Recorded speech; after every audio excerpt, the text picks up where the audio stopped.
कल हम बाबा के अव्यक्त महावाक्य पढ़ रहे थे, सुन रहे थे, जिसमें बाबा ने हमें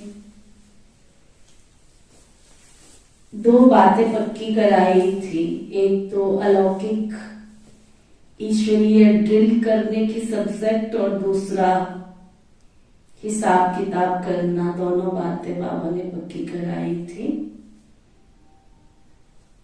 कि जहां पर माइनस कर रहे हो वहां माइनस करना, जहां प्लस की जरूरत है वहां प्लस करना।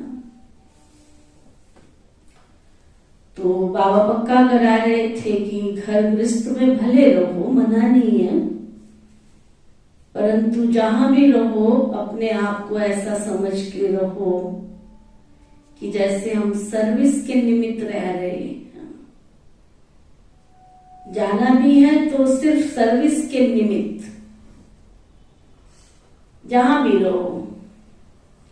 बाप दादा सर्विस के निमित्त आते जाते हैं ना, तो आप सभी को भी सिर्फ सर्विस के अर्थ निमित्त बनकर जाना है। सर्विस की सफलता तभी मिलेगी, पाकर सफलता के सम्मुख रहना है। तो अभी हम आगे बाबा जो कह रहे हैं, तो बाबा कह रहे हैं कि अव्यक्त वतन से वर्तमान समय बाप दादा हर बच्चे को कौन सा मंत्र देते हैं? गो सून कम सून, जल्दी जाओ जल्दी पाओ। सर्विस के प्रति जाओ और साथी बन करके जल्दी आओ, फिर जाओ। जब यहां गो सून कम सून होंगे तब बुद्धि द्वारा भी जल्दी होंगे। बुद्धि के ड्रिल भी गो सुन कम सुन है ना। वह स्थिति तब होगी जब ये स्थूल मंत्र याद रखेंगे। इस मंत्र से उस मंत्र का संबंध है। तब तो बताया यज्ञ कुंड का महत्व है। यहां आपको सौगात के रूप में मिलती है, वहां पुरुषार्थ में। मधुबन में जाते हैं तो सहज सहज पुरुषार्थ करते हैं, घर परिवार में आते हैं तो थोड़ा मेहनत करनी पड़ती है, पुरुषार्थ करना पड़ता है। यज्ञ कुंड से भाषा बोलना भी सीख करके जाना, तो यज्ञ कुंड का विशेष महत्व तो हुआ ना। यहाँ वरदान है, घर गृहस्थ में जो कार्य करते उसमें थोड़ा मेहनत लगती है। तो बाबा कहते हैं जब वरदान मिल सकता है तो फिर मेहनत क्यों करते हो? इस यज्ञ कुंड से भाषा बोलना भी सीख कर जाना है। ऐसा सैंपल बनना है जो आपको देखकर दूसरे भी आकर्षित होकर इस यज्ञ कुंड में स्वाहा हो जाए। बाप दादा हरे की तस्वीर से हरे की तकदीर और तदबीर देखते हैं। कहां तक अपनी तकदीर बनाते हैं? आप भी जब किसको देखते हो तो हरेक की तस्वीर से, उनकी तदबीर, उनके पुरुषार्थ का जो विशेष गुण है वही देखना है। हरेक के पुरुषार्थ में विशेष गुण जरूर होता है, तो उस गुण को देखना है। एक होता है गुण, और गुण के साथ फिर और होता है धुन। गुण गुण बोलते हैं, गुण एक है गुण और एक है गुण। जो अनाज के दानों के अंदर जाकर खाकर खोखला कर देता है ना, खोखला कर देने वाला कीड़ा गुण जिसको बोलते हैं। शब्द तो नजदीक ही है ना, एक है गुण और एक है गुण। लेकिन वो क्या और वो क्या? एक जीवन खोखला कर देता है और एक जीवन महान बना देता है। अगर गुण नहीं देखते हो तो घुल लग जाता है। तो हरेक के गुणों को देखना है, तो घुन जो लगता है वो खत्म हो जाएगा। अगर सबके गुणों को देखते रहेंगे ना, तो बाबा कहते जो है ना अंदर अंदर कमजोरी आ जाती है, कमी हो जाती है, ढीला हो जाता है पुरुषार्थ, अलबेले हो जाते हैं, तो बाबा कहते फिर वो माया रूपी घुन नहीं लगेगा। सुना, ज्ञान योग से पुरुषार्थ करके अवस्था मजबूत हो जाएगी, पक्की होगी, शक्तिशाली बनेगी, कमजोर नहीं बनेंगे। कमजोर कब बनते हैं? जब हम किसी के अपगुण देखते हैं और अंदर ही अंदर व्यर्थ का चिंतन करते हैं। तो जो एक दो के स्नेही होते हैं, ऐसे स्नेही बच्चों से बाप दादा का भी अति स्नेह है। स्नेही समीप लाता है, जितना स्नेही उतना समीप। तो एक दो में स्नेही हो क्या, बाबा पूछ रहे हैं। ऐसे स्नेही बच्चे ही समीप भी आ सकते हैं, अब भी और भविष्य में भी। जो स्नेही बच्चे होंगे, एक दूसरे का गुण देखेंगे, तो यहाँ भी ब्राह्मण परिवार में क्या होता है, नजदीक रहेंगे। और जो उल्टी सीधी बातें सोच उनको कौन पास रखेगा, है ना। हमें याद आता है हम छोटे थे, सब दादियों के कमरे में ऐसे जाते थे, छोटे से बच्चे थे, हंसते थे, खेलते थे, कभी हमें किसी की बुराई देखने में आती ही नहीं थी। बिल्कुल इनोसेंट जिसको कहते हैं ना, हमको पता था बुराई होती क्या है, ना हमें पता होता था किसको क्या सुनाना है, बस अपनी मौलाई मस्ती में मस्त रहते थे, है ना।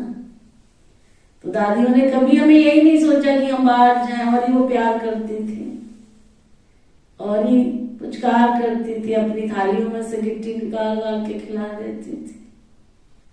वो भी एक क्या जमाना था, कितना सुंदर था, पूरा डिवाइन फैमिली, है ना। आदि रतन, चलो ब्रह्मा बाबा को नहीं देखा, मम्मा को नहीं देखा, लेकिन मम्मा बाबा समान मूर्तों ने तो प्यार दिया, खुशी है उनकी पालना में तो पले। कितना प्यार से दादियां गिट्टी खिलाती थी, है ना। बढ़िया से बढ़िया चीज उठा के रखती थी बालकी को देनी। तो बाबा कहते ऐसे स्नेही बच्चों से बाप दादा का भी अति स्नेह है। स्नेही समीप लाता है, जितना स्नेही उतना समीप। तो एक दो में स्नेही हो, बाबा पूछ रहे हैं। ऐसे स्नेही बच्चे ही समीप भी आ सकते हैं, अब भी और भविष्य में भी। विशेष स्नेही है, इसलिए आज विशेष डबल टीका लगा रहे हैं, लेकिन अनोखा टीका लगा रहे हैं।